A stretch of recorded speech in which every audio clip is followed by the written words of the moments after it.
గతంలో ఎప్పుడైనా అభివృద్ధి గాని, మౌలిక సదుపాయాలు గాని, ఈ టాపిక్ వచ్చినప్పుడు ఎక్కువగా వినిపించే రాష్ట్రాలు మీకు ముంబై గాని, లేకపోతే యునైటెడ్ ఆంధ్రప్రదేశ్ గాని, అటు ఢిల్లీ గాని, లేకపోతే కేరళ. ఇట్లాంటి ప్రాంతాల పేర్లు ఎక్కువగా వినిపించవు గాని, ఉత్తరప్రదేశ్ చాలా పెద్ద రాష్ట్రం. కానీ ఆ రాష్ట్రం అభివృద్ధి విషయంలో అంటే ఈ మౌలిక సదుపాయాలనండి, ఈ రకమైనటువంటి డిస్ట్రిబ్యూషన్ ఆఫ్ ఇన్‌ఫ్రాస్ట్రక్చర్ అనండి, పెట్టుబడులు తీసుకురావడం అనండి, ఈ విషయాల్లో వెనకబడి ఉండేది. బట్ ఉత్తరప్రదేశ్ ఈ మధ్య కాలంలో ఖచ్చితంగా చెప్పొచ్చు బెటర్‌గా అయింది. చాలా వరకు బెటర్ అయింది. అంతవరకు మనం యోగి ఆదిత్యనాథ్‌కి డెఫినెట్‌లీ క్రెడిట్ ఇవ్వచ్చు. దాంతో పాటుగా లా అండ్ ఆర్డర్ విషయంలో గూడా అంటే లాని పక్కన పెట్టేసి ఆర్డర్ చేస్తున్నాడు యోగి. సో, క్రైమ్‌ని తగ్గిస్తున్నాడు. ఎంచుకున్న మార్గం తప్పు. బట్ స్టిల్ క్రైమ్ చాలా వరకు ఫోర్స్‌ఫుల్‌గా ఆయన తగ్గించేటువంటి ప్రయత్నం చేశారు. అందువల్ల ఏంటంటే క్రైమ్ తగ్గింది అనే ఫీలింగ్ కూడా జనాల్లో చాలా స్పష్టంగా ఉంది. మరి ఎందువల్ల దెబ్బతినాల్సొచ్చింది ఈ బీజేపీ పార్టీ ఉత్తరప్రదేశ్‌లో? మీకు 80కి 66 వస్తే గతంలో ఇప్పుడు సగానికి సగం తగ్గిపోయాయి. సగం తగ్గిపోయాయి. ఎందుకు? అట్లాంటి సిట్యుయేషను ఎందుకు రావాల్సొచ్చింది?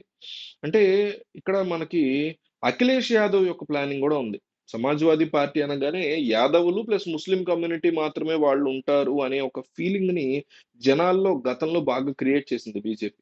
కానీ ఈ ఎన్నికల్లో ముఖ్యంగా ఏం చేశాడంటే అఖిలేష్ యాదవ్ చాలా తెలివిగా తన యాదవ కమ్యూనిటీకి ఒక మూడో, నాలుగో సీట్లు ఇచ్చాడు అంతే. మిగతా అంతా గూడా ఈ బ్రాహ్మణ కులాలకి, వైశ్య కులాలకి ఇట్లా రకరకాల పీపుల్‌కి ఇవ్వడం మొదలుపెట్టాడు. ముస్లిం కమ్యూనిటీ కూడా చాలా తక్కువ ఇచ్చాడు. దానివల్ల ఏమైందంటే ఈ హిందువుల ఓట్లన్నీ కూడా గంపగత్తుగా బీజేపీకి పడాల్సిన ఓట్లు ఇది నాన్ హిందూ పార్టీ కాదు సమాజ్వాదీ పార్టీ అనే ఒక ఫీలింగ్ బాగా పెరిగింది.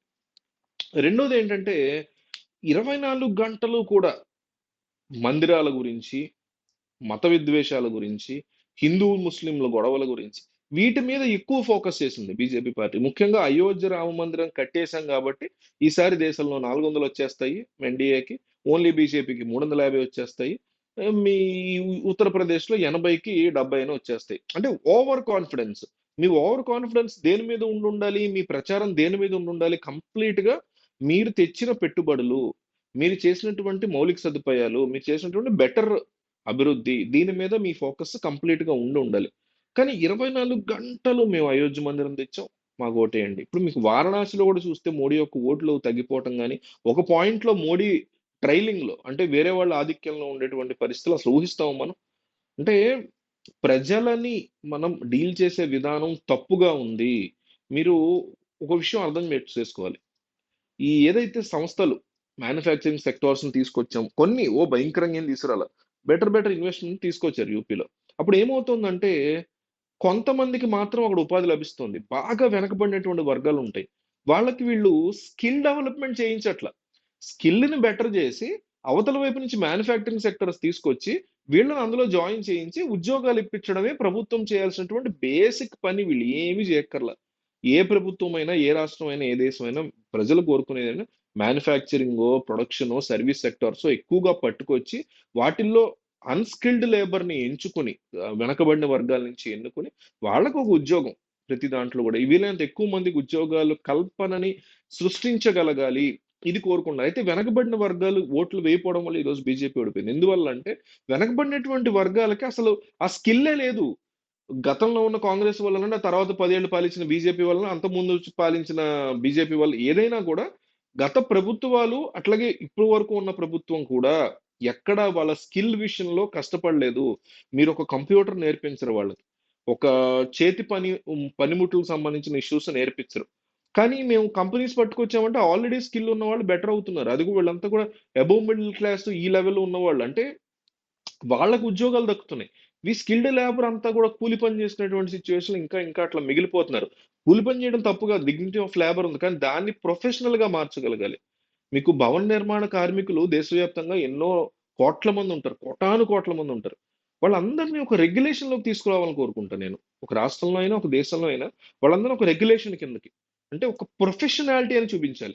మీకు ఒక ఎలక్ట్రీషియన్ అనండి, ప్లంబర్ అనండి, భవన నిర్మాణ కార్మికులు అనండి, చివరికి మనకి సైకిల్ ప్యాచ్ వేసుకునే వాళ్ళు ఎవ్వరైనా సరే వీళ్ళందరినీ ఒక రెగ్యులేషన్ కిందకి తీసుకురావడం, వాళ్ళకొక సెల్ఫ్ రెస్పెక్ట్‌ని మనం క్రియేట్ చేయగలడం. ఇది లోపిస్తోంది సొసైటీలో. అంటే అనేక రకాల కారణాలున్నాయి. వాటిలో ఇది గూడా ఉందని జెప్తున్నా. ఒక సైకిల్ ప్యాచ్ చేసే వ్యక్తి, సైకిల్ గాలి కొట్టే వ్యక్తి, ఒక ప్లంబర్‌ని గాని, ఒక పెయింట్ వేసే వ్యక్తిని గాని, ప్రొఫెషనల్ వా చాలా మందంటారు వాళ్ళకే ఇప్పుడు ఫుల్ డబ్బులొస్తున్నాయని. రావచ్చు.